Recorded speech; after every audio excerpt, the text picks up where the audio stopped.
Доброе утро, дорогие друзья, доброе утро, уважаемые телезрители. Вновь в воскресном утреннем эфире Первого канала программы «Заяц». С вами снова Марат Овчар. Нашу сегодняшнюю передачу мы начнем с самой такой актуальнейшей темы, которая актуальна ввиду распространения заболеваемости различными разновидностями возбудителей острыми респираторными вирусными инфекциями в осенне-зимний период, которые проявляются главным образом с преобладанием признаков острого респираторного синдрома при преимущественном поражении эпителия слизистых оболочек верхних дыхательных путей в виде насморка, в виде ринореи, заложенности носа, сухого непродуктивного кашля, дисфагии, чихания и повышения температуры тела до суфибрильных показателей. Но сегодня мы с вами поговорим про кашель. Дело-то все в том, что в детском возрасте, в отличие от взрослых, кашель имеет свою некую своеобразную специфическую классификацию. И вот по классификацию кашля у детей пойдет речь в нашей первой теме. И сегодня мы с вами назовем основные 4 вида кашля, трое из которых являются производными сухого кашля, и лишь только одна из них производная влажного кашля. Начнем с сухого кашля. Что же представляет собой вообще, собственно говоря, боевой кашель? Кашель – это защитный сложный рефлекторный акт, который подразумевает под себя очистку эпителия слизистых оболочек верхних и нижних дыхательных путей от различных антигенных возбудителей и прочих инородных частиц. В процессе кашля раздражаются периферические нервные окончания в виде кашлевых рецепторов, которые главным образом в больших количествах при преимущественном поражении эпителия слизистых оболочек верхних дыхательных путей, расположенных в просвете гортани, дуктус ларингис, голосовых связках, ламина весика, где находится огромная концентрация кашлевых рецепторов. Так или иначе, эти кашлевые рецепторы раздражают при воздействии патогенности тех или иных антигенных инфекционных возбудителей, а именно вирусов, бактерий и прочих инфекционных агентов, а также под воздействием инородных частиц, они начинают раздражаться. И раздражаясь, они посылают электрические импульсы в виде сигналов в состав кашлевого центра, который располагается в продолговатом мозге, в одном из 6 отделов строения головного мозга, где кашлевой центр, начиная возбуждаться в центральной нервной системе в продолговатом мозге, и формирует под себя развитие так называемого кашля, любой этиологии, что сухого, что и влажного. И вот именно поэтому кашель является для нас защитным сложно-рефлекторным актом, при котором так или иначе у ребенка очищаются эпителии слизистых оболочек верхних и нижних дыхательных путей от патогенности и локализации различных инфекционных антигенных возбудителей и инородных частиц в том числе. И вот таким вот образом по классификации кашля у детей кашель бывает 4 видов. Первый вид кашля – это сухой непродуктивный кашель. Сухой непродуктивный кашель, он подразумевает под себя этиопатогенез своего развития в виде раздражения тех самых кашлевых рецепторов, которые в больших концентрациях расположены в просвете гортани, дуктус ларингис, при воздействии патогенности различных возбудителей острых респираторных вирусных инфекций, которые в составе своего внешнего нуклеокапсида содержат молекулу рибонуклеиновой кислоты, которая так или иначе, проникая во внутриклеточное пространство, передаваясь воздушно-капельным путем при тесных контактах, например, в детских коллективах у детей с признаками ОРВИ со здоровыми детьми, так или иначе вначале вирус реплицирует свою молекулу РНК, локализует в составе эпителия слизистых почек дыхательных путей, после чего, проникая во внутриклеточное пространство, он начинает репродуктивно размножаться, проявлять свои патогенные свойства, для которых характерен короткий инкубационный период, то есть с момента того, как антиген проник в организм, до начала его патогенных свойств, вплоть до его репродуктивного размножения за счет репликации молекулы РНК и перестройки генетического кода, то есть последовательности кодирования тех или иных аминокислот при воздействии некоторого триплета формально в составе нуклеотида молекулы рибонуклеиновой кислоты. В большинстве случаев, как, например, мы об этом обо всем узнали и поняли через весь опыт пандемии коронавирусной инфекции, когда COVID-19 проникает во внутреннее пространство, он реплицирует свою молекулу рибонуклеиновой кислоты, после чего продуктивно размножается, проявляет свои патогенные свойства. В главном случае при патогенности тех штаммов, которые были до омикрона, которые локализовались буквально 2,5-3 года назад по данным на 2023 год, в начале любой респираторный вирус и всей своей совокупности собирательного образа, он локализуется при проникновении через дыхательные пути, через входные ворота, то есть через слизистые оболочки носа, носоглотка или зёва в составе эпителия верхних дыхательных путей. Вначале он вызывает признаки насморка в виде ринореи, заложенности носа, затем лишь только проникая в просвет гортани, раздражает периферические кашлевые рецепторы, при котором их насчитывается в огромном количестве в составе просвета гортани в области ламина весика или в голосовых связках, при котором они передают электрические сигналы в виде импульсов в продолговатый мозг, в котором располагается кашлевой центр, при котором возникает тот самый приступ кашля. И вот любой сухой непродуктивный кашель, которая не включает в себя признаков отхаркивания или невозможности выделения из эпителия нижних дыхательных путей из просвета бронхов,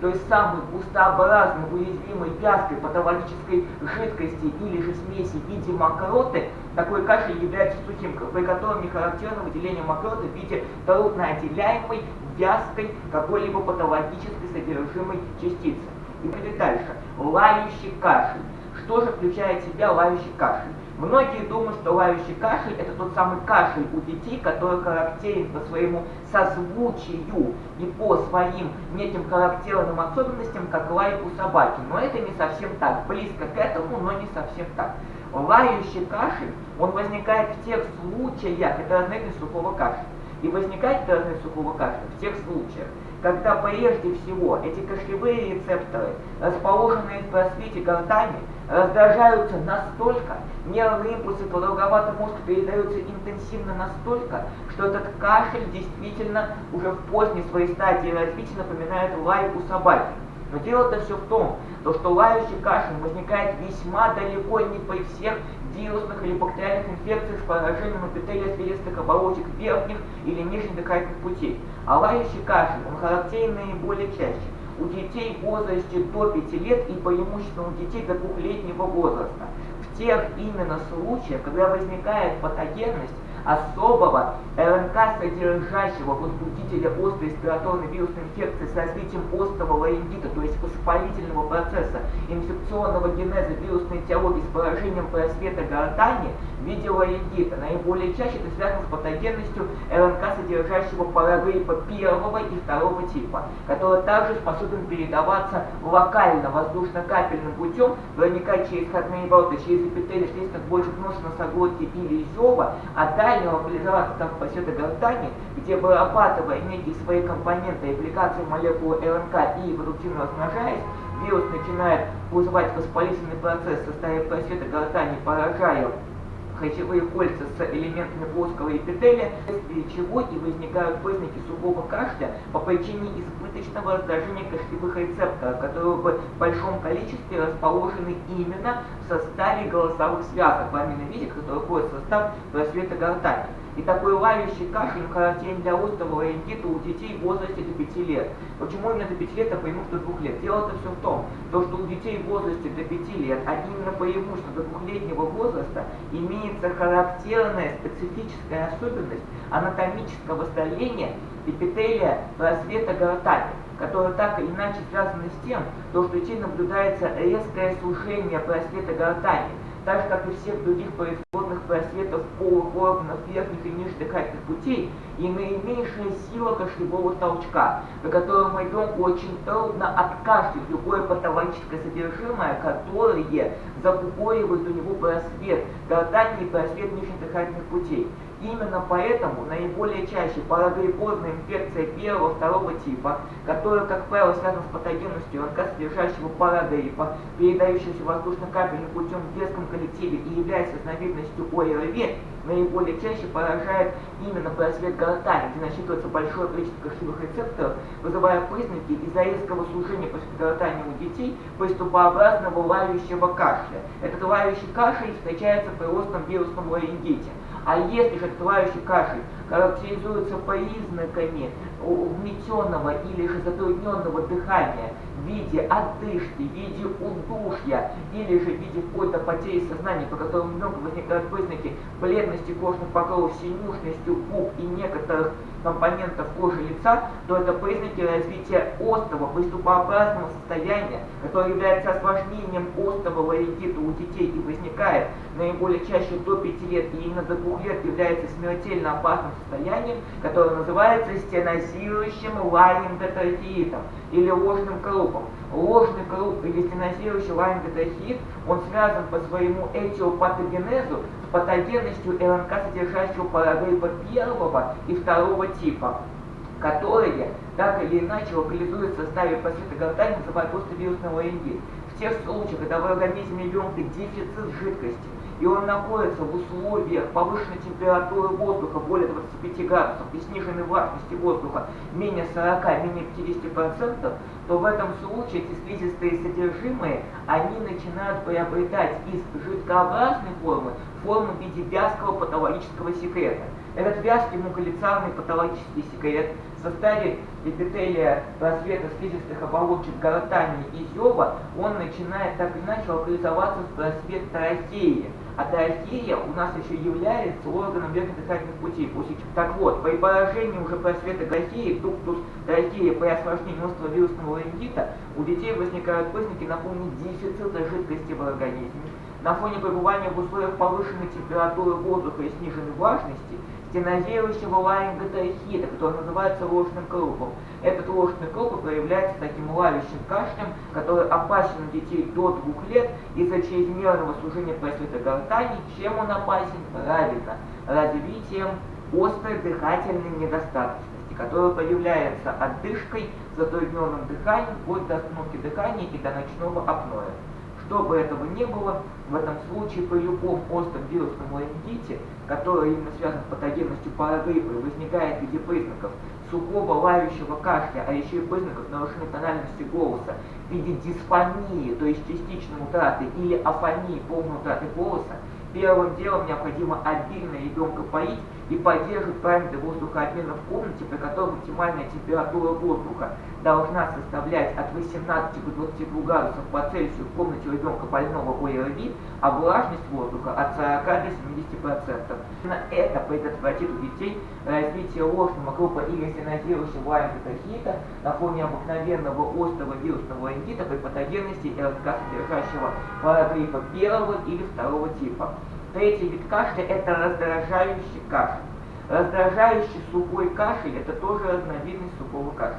И так или иначе, но раздражающий кашель, он характерен именно только для патогенности особого граммоотрицательного бактериального микроба, который называется бактерией Бордежангу или на латыни Bordetella pertussis. Bordetella pertussis является возбудителем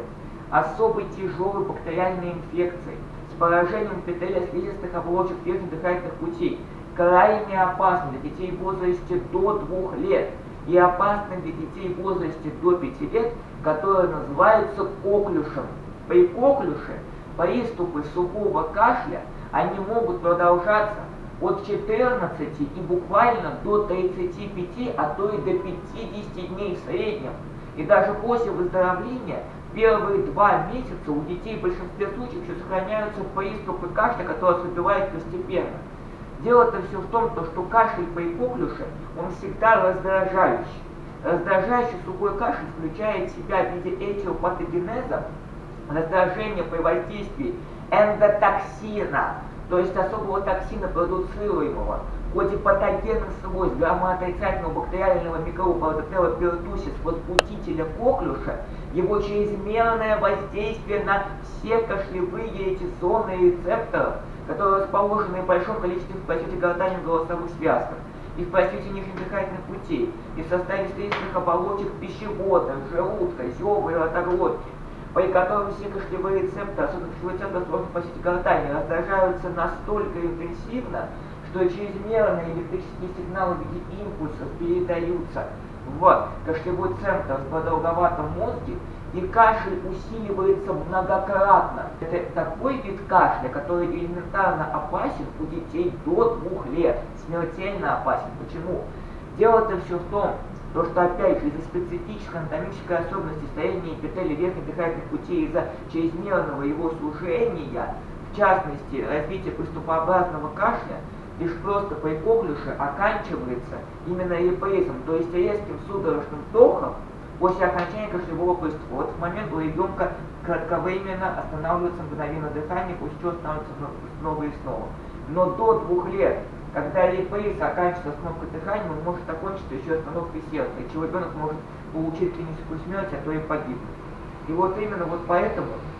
до начала всеобщей массовой вакцинации детей от коклюша, то есть до 50-х годов прошлого века,